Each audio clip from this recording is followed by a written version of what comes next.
السلام عليكم ورحمة الله تعالى وبركاته. مرحبا بكم في قناة أجمل الوصفات معايا. نتمنى لا فيديو يلقاكم في صحة جيدة يا رب. إذا كنتوا أول مرة غادي تزوروا القناة ما تنساوش الاشتراك وتفعيل الجرس باش دائما يوصلكم جديد الوصفات. اليوم إن شاء الله غادي نحتاجوا 250 غرام ديال المقارونية. بالنسبة للمقارونية فانتوما ديروا النوع اللي بغيتو. غادي نخليها تسلق تقريبا واحد 25 دقيقة فوق النار، وغادي نضيف ليها شويه ديال الملح. وبالنسبه للخضار فهنايا في واحد المقلاة غادي ندير واحد البصله، كذلك حبه ديال الفلفل، وغادي نضيف لهم شويه ديال زيت الزيتون، وكذلك غادي نضيفوا شويه ديال الملح. غادي نشعلوا عليهم النار اللي تكون ناقصه، ما تكونش مجهده باش ما تحرقوش معنا هاد المكونات. ونخلطوا هاد المكونات حتى كينزلوا معنا وكتذبل هاد الخضره. هنايا انا حكيت واحد الحبه ديال القرعه الخضراء وكذلك حبه ديال الجزر. صراحه هاد المقارونيه هادي بهاد الخضر كتجي بنينه، كتعجب الوليدات الصغار وحتى الكبار. يعني بالنسبه للعشاء الواحد كيحير شنو كيوجد شنو غيوجد فيه. الا وصلتوا معايا حتى لهنا ما تنسونيش من واحد اللايك باش لا فيديو يوصل لاكبر عدد من المشاهدين. وهنا غادي نضيف شويه ديال القزبر والمعدنوس.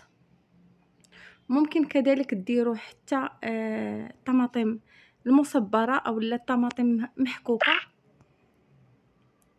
هنا غادي نضيف شويه ديال البابريكا، كذلك شويه ديال الكركم اللي هو الخرقوم، وشويه ديال الفلفل الاسود، البزار والكمون. غير شويه ديال الكمون ما يكونش بزاف.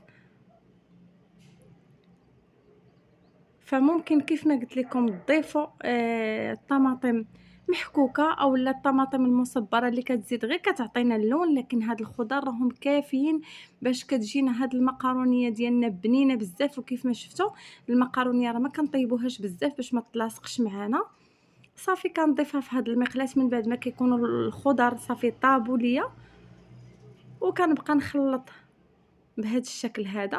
كيف ما قلت لكم الطماطم راه كيزيدها اللون، ممكن انكم تضيفوه، كيبقى على حسب الاختيار. صافي كنبقاو نحركوها حتى كتطابق مع دوك الخضار وكتاخذ داك الطعم اللي كيكون في دوك الخضار. وهنا عندي واحد الحك ديال الطون اللي ضفته من الفوق بداك الزيت ديالو. يعني انا راه خليت فيه هذاك الزيت ديالو.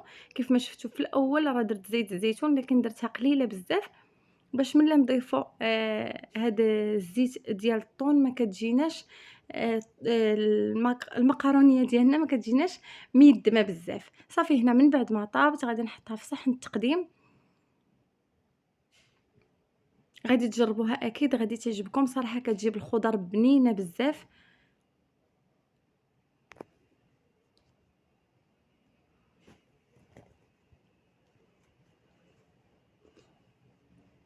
نتمنى انكم تجربوها وتعجبكم بمكونات اللي سهله وبسيطه. ولا ما بغيتوش تضيفوا هذاك الحك ديال الطون فكيبقى على حسب المتوفر عندكم. الا ما بغيتوش تضيفوه ما تضيفوش، راه كتجي بنينه غير بدوك الخضر اللي ضفنا. صافي هنا من بعد ما غادي نقدمها في صحن التقديم. ممكن انكم تزينوها من الفوق، كتزينوها بشويه ديال القزبر وشويه ديال المعدنوس.